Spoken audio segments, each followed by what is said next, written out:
This is Chicago's Morning Answer with Dan Proft and Amy Jacobson on AM 560. The Answer.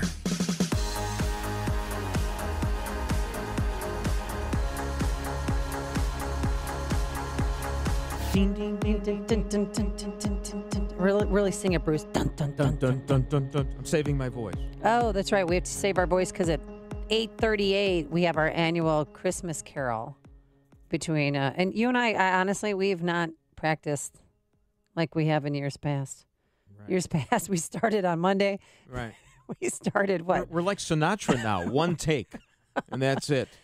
We're like Dan Proft, I think, one take. Yeah, but I'm still a little under the weather, so I've lost my head voice, so I can't go high this year. So I'm struggling a little. It's been a rough week for Chicago police.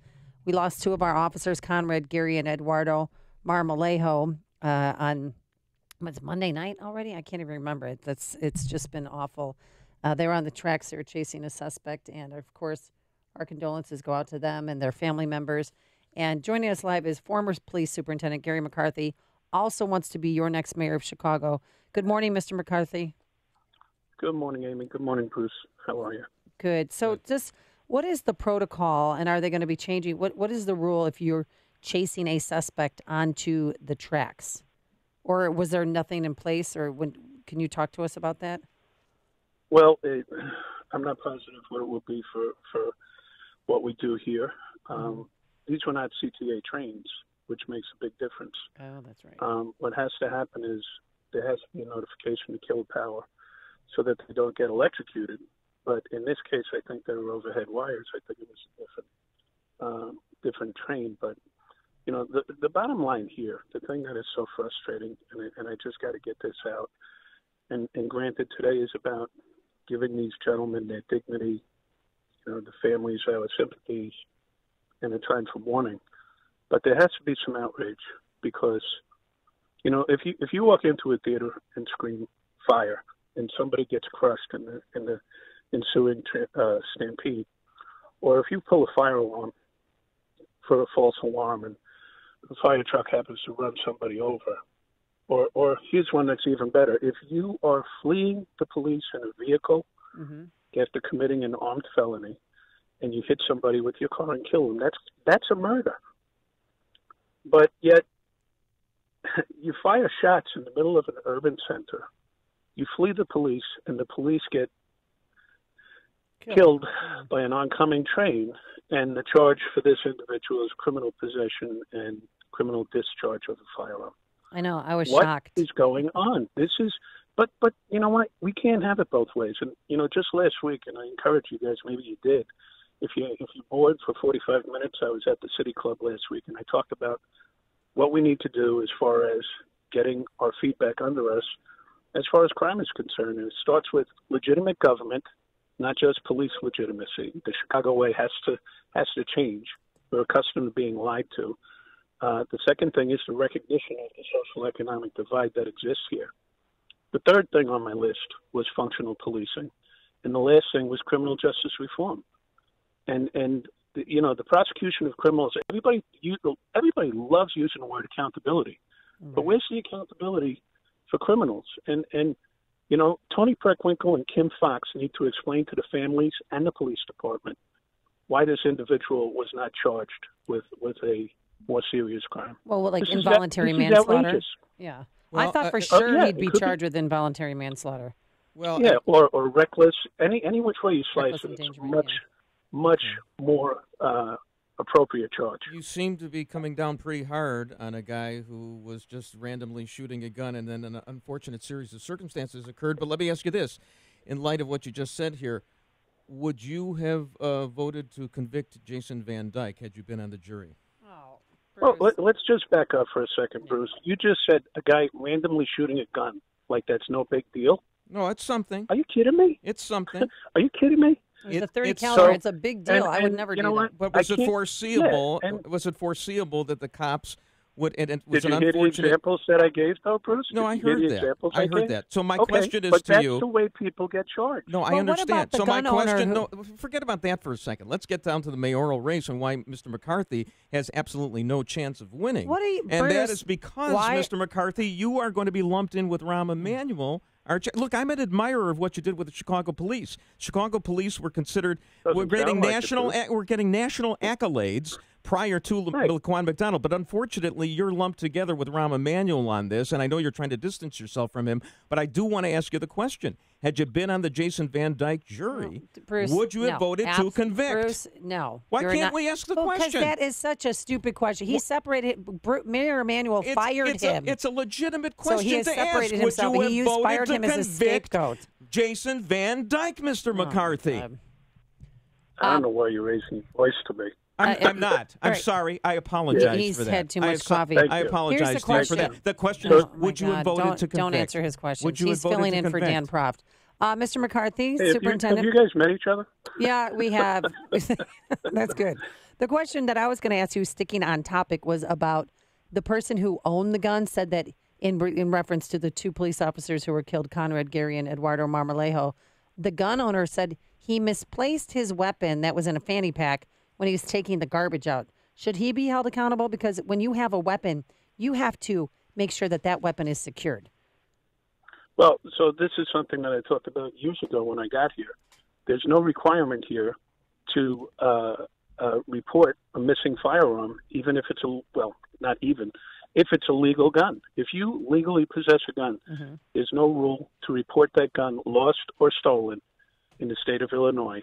And this is about accountability. This is how legal guns become illegal guns. What happens is somebody buys a gun legally, transfers it to somebody else illegally. That gun gets used in a crime, gets recovered. We go and interview the owner. He says, "Oh my God, I didn't even know that gun was missing." Or, "Yeah, I lost that gun a month ago, and I just didn't get around to reporting it." Okay. And that should be prosecuted. That's the straw purchase thing that we hear about all the time. That's how those guns get illegally transferred. All right, now that we've dwelt on the minutia that is not of anyone's concern in the mayoral race, again, I ask you, would you have convicted Jason Van Dyke? Hey, Bruce, here's your answer, okay? And if you're talking about two cops getting murdered as minutia, no, it's this conversation isn't going to go much further. You're saying these It's not cops gonna were go much murdered? further. And I'm Now, on McCarthy's side on These this. cops were Now murdered I'm by telling this you- guy? Now Well, I'm you're telling you that a I'm hard going to liner, answer. Mr. Stop- McCarthy, on this stop guy. Are you a raising your hard voice liner to me. on Jason Van Dyke, Mr. McCarthy? Who are you hollering at? At you, Mr. McCarthy. Have you and I ever met before? You, who? Me and you? Here's the answer to your question. Yeah, what's the Even answer? though Amy says not to answer it. The answer is I didn't watch the trial, so I can't even answer your question. Well, so you're I not don't aware. know the You're not evidence aware that of the was facts of the presented. case. You certainly offered your opinion during the course of while this was going through what amounts to the discovery portion of this. You saw the videotape. Oh, really? You What saw did the I- what- you what saw opinion did I you offer, saw the Bruce? videotape. So you have no opinion then Bruce, as to what whether opinion- Jason Van what Dyke was opinions- guilty. Hey, listen, I'm going to end this. I'm going to end this conversation. This is nonsense. You're talking over me. You're hollering at me. Yeah. I don't know why you would do that. We're just trying to have a civil conversation. And how about Bruce. fact check? Tell me what opinions I offered. What is it that you're talking about? You were on with Mike Flannery. You watched the videotape, and you were taking a look, and you were kind of taking Mr. Van Dyke's, Officer Van Dyke's side. I want to know, after having watched... Absolutely false. Oh, that's false. Absolutely, okay, we'll have to get the tape on that. positively false. Okay, Well, Bruce, what did is you, your Bruce, did you even opinion? see Let's it? talk- Bruce, did you All even right, look, see it? if you're not going to let me talk, I'm going to... No, go ahead, talk. This Go is ahead. nonsense. Go ahead. I keep trying to, and you keep raising ahead. your voice and talking over me. Go ahead. So there's no way, no how, that I defended the actions of Jason Van Dyke. That is a false narrative.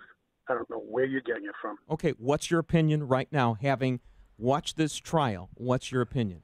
I just don't know why just we're told you I did relitigating not this. watch the He trial. didn't So you watch have the no trial. opinion. And the answer is, It wasn't up to his that the justice system has spoken. Yep. Period. All right, let's move on. And that's the case that I've been dealing with. Okay, Paul Vallis Period. dropped his petition challenge against you. earlier this week. Is there any other petition challenges still going in reference to your campaign? No, absolutely not. Okay. And just to be clear, that we were never in danger of not having 12,500 signatures. That was simply an annoyance and a method to try and distract us. Yeah, because I respect you. You got into this race long before Mayor Emanuel decided that he was not going to run again. So what are you doing in the last few months to try and get the vote out, to try and convince people that you should be our next mayor? It's called truth-telling, laying out a platform that addresses all the issues that we need to address here, starting with gun violence and crime. That's the number one issue in the city. That's what the polling says. That's what people tell me all the time. Number two are taxes and the economy here. And number three is the education system. And from there falls out a whole bunch of other issues like affordable housing, police reform, infrastructure, and things like that. So we've been going, basically, small groups of individuals having these conversations and bucking to what it is that we're going to do. The other thing we've been doing is fundraising. And, you know, it's a shame that the American electoral process is all about raising funds and not talking about issues and who's better for a job and why.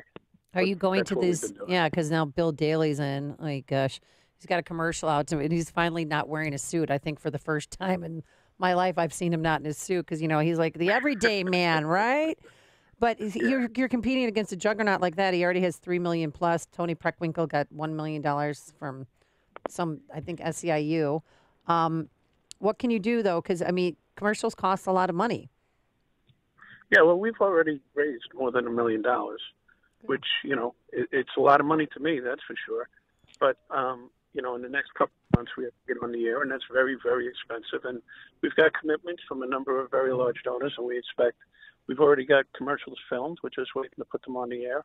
We're waiting for the right time, get through the holidays, and take it from there. We're going to take a shot at this. Everybody tells me the same thing. Chicago needs change.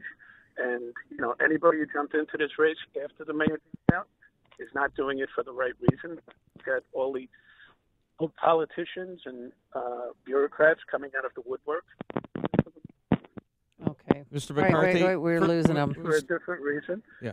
And we're just going to, of course. First of all, Mr. McCarthy, I want to apologize for my excitable attitude. I'm not used to being on the radio. But let me ask you this question. You did say on Mike Flannery's show that Officer Van Dyke was in a tactically inferior position when he shot and killed Laquan McDonald. Which he put himself in, absolutely. And that's not supporting him. That's saying that he made a mistake by being in the position that he was in. Yep. Can I tell you something, Bruce? Yes. Can I tell you something, yes. Bruce? I've literally made probably between 800 and 1,000 gun arrests in my police career. And every one of those is an armed confrontation with a criminal. I have never fired my gun except for at the range. So for me to talk about tactics, it's what I'm supposed to do as a leader and as a supervisor of police. Because that's how you prevent yourself from getting into bad positions and make mistakes. And that's exactly what I said. We're going to leave it there for today. Superintendent Garry McCarthy, thank you so much for coming on. Took a little different turn than I expected, but that's all right. And God bless you and your family, and Merry Christmas. It's not the first time I've been holidaying. I know. But thank you for coming on. It will be the last time. And we hope to have you back. Holidays. Yes, you too. Thank you so much. And he joined us on our turnkey.pro answer line.